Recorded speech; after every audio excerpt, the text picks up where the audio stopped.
எல்லாருக்கும் வணக்கங்க. எல்லோரும் நல்லா இருக்கீங்களா? இன்றைக்கி நம்ம கண்ணம்மாஸ் விலாகில் என்ன வீடியோ பார்க்க போகிறோம்னா, கருவாட்டு குழம்பு தாங்க இன்றைக்கி நம்ம வைக்க போகிறோம். இந்த மாதிரி செஞ்சு கொடுத்தீங்கன்னா உங்கள் குழந்தைய விரும்பி சாப்பிடுவாங்க. அவ்வளோ சூப்பராக இருக்கும். களிக்கு, கம்பஞ்சோறுக்கு, சூடான சாதத்துக்கு, சப்பாத்தி, பழைய சாதம் இதுக்கு எல்லாமே நல்லா சைடிஷ்ட்டு நல்லாயிருக்கும் சாப்பாடுக்கு. இப்போ பாருங்கள், நம்ம தேவையான அளவு கருவாடு சுடுதண்ணியில் ஊற வச்சுக்கிறலாம். கை வெதும்பலாக தான் இருக்கணும் தண்ணி. ரொம்ப சூடாக ஊற்றுனீங்கன்னா அந்த சத்துக்கள் எல்லாமே தண்ணியில் இறங்கிடும். கருவாடு சத்துக்கள் எல்லாமேவும் அப்புறம் டேஸ்ட் நல்லா இருக்காது குழம்புல. இப்போ நல்லா ஊறிடுச்சுங்க. ஒரு 10 நிமிஷம் ஊறவும் பாருங்கள், அந்த தலைப்பகுதி வால் பகுதி கிள்ளுனா அப்படியே வந்துடுது பாருங்கள். ஈஸியாக சுத்தம் பண்ணிடலாம். ஃபுல்லாக சுத்தம் பண்ணி ஒரு 2-3 தடவை நல்ல தண்ணியெல்லாம் கழுவி எடுத்துக்கரலாங்க. ஃபுல்லாக சுத்தம் பண்ணியாச்சு. இப்போ தேவையான அளவு எண்ணெய், கொஞ்சம் அதிகமாக எண்ணெய் சேர்த்தா தான் கருவாட்டு குழம்பும் நல்லாயிருக்கும். இப்போ எண்ணெய் காயும், கடுகு உளுந்து, வெந்தயம் சேர்த்து நல்லா பொரியட்டும். பூண்டு ஒரு 4 பல் தட்டி வச்சதை அதையும் சேர்த்துக்கரலாங்க. இந்த எண்ணெயிலே நல்லா பொரிஞ்சு வரும்போது தான் குழம்பு நல்லா டேஸ்ட்டு கொடுக்கும். வெங்காயம், சின்ன வெங்காயம் ஒரு 10-15 அதையும் சேர்த்துக்கலாம். அதுவும் தட்டி தாங்க வச்சுருக்கேன். அந்த இடிகள் இருக்கும் பார்த்திங்களா, உரல் அதில் தட்டி வச்சது கட் பண்ணியும் சேர்த்துக்கலாம். தட்டி சேர்க்கும்போது அந்த சாரெல்லாம் இறங்கி நல்லா குழம்பு வந்து டேஸ்ட்டு கொடுக்கும். கருவேப்பிலை அதையும் ஒரு 4 சேர்த்துக்கரலாங்க. காஞ்சது தான் இருந்துச்சு, சேர்த்தாச்சு. இருக்கிறத நம்ம வச்சு குழம்பு வச்சுக்கிற வேண்டியதாங்க. இப்போ நல்லா எண்ணெயிலே வதங்கட்டும். எந்தளவுக்கு வதங்குதோ அந்தளவுக்கு குழம்பு வந்து டேஸ்ட் கொடுக்கும்.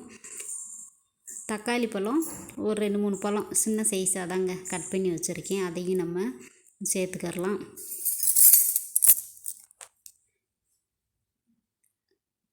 பழைய சாதத்துக்கெலாம் பார்த்திங்கன்னா இந்த மாதிரி கருவாட்டு குழம்பு வச்சு சாப்பிடும்போது அவ்வளோ டேஸ்ட்டு, அவ்வளோ அருமையாக இருக்கும் பாருங்கள். இப்போது தக்காளி பழத்தை சேர்த்து நல்லா வதக்கிடலாங்க.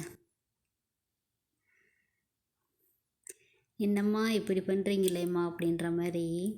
குழம்பு பார்க்க சிம்பிளாக தாங்க இருக்கும், ஆனால் நல்லா வேறு லெவலாக இருக்கும். இது என்னம்மா எல்லாரும் மாதிரி தானே பண்ணுறீங்க, இது என்ன சாதாரணமாக 2 வெங்காயத்தை போட்டு தாளிக்கிறீங்க, பூண்டு, கடுகு உளுந்து இதை தானே போடுறீங்க, இதில் என்ன வித்தியாசத்தை கண்டுபிடிச்சிங்க அப்படின்னு கேட்டுறாதீங்க. இப்போது எண்ணெயில் தக்காளி எல்லாம் வதங்கவும் குழம்பு தூள் தாங்க ஒரு 1.5 ஸ்பூன் சேர்த்து அதையும் நல்லா எண்ணெயிலேயே வதக்கிடலாம். நல்லா வதங்கவும் நம்ம தேவையான அளவு தண்ணி சேர்த்துக்கரலாம். நீங்கள் தனி மிளகாத்தூள், மல்லித்தூள் இருந்தால் அதை சேர்த்து கூட வச்சுக்கரலாங்க. நான் குழம்பு தூள்லேயே சேர்த்துக்கிட்டேன். சாம்பார் தூளெல்லாம் சேர்க்கக்கூடாது கருவாட்டு குழம்புக்கு. இப்போ புளி கரைசல் கொஞ்சமாக தேவையான அளவு தண்ணி, புளி கரைசல் சேர்த்து நல்லா வதக்கிடலாம். உப்பு போட்டிருக்கு, கருவாடுலேயும் உப்பு இருக்கும், அதனால் நம்ம பார்த்து போட்டுக்கரலாங்க. ஒரு 5 நிமிஷம் நல்லா கொதிக்கட்டும். பாருங்கள், நல்லா கொதிச்சு வருது. நல்லா கருவாடு போடுறதுக்கு முன்னாடியே நல்லா வாசமாக இருக்குங்க குழம்பு. அப்படியேவும் அந்த எண்ணெயிலேயும் வதக்கணுமா வெங்காயம், பூண்டு எல்லாமேவும், அதனால் நல்லா வாசமாக இருக்குது. இப்போ குழம்பு நல்லா காஞ்சி வந்துடுச்சு. இப்போது கருவாடு சுத்தம் பண்ணி வச்ச கருவாடை நம்ம சேர்த்துக்கரலாம்.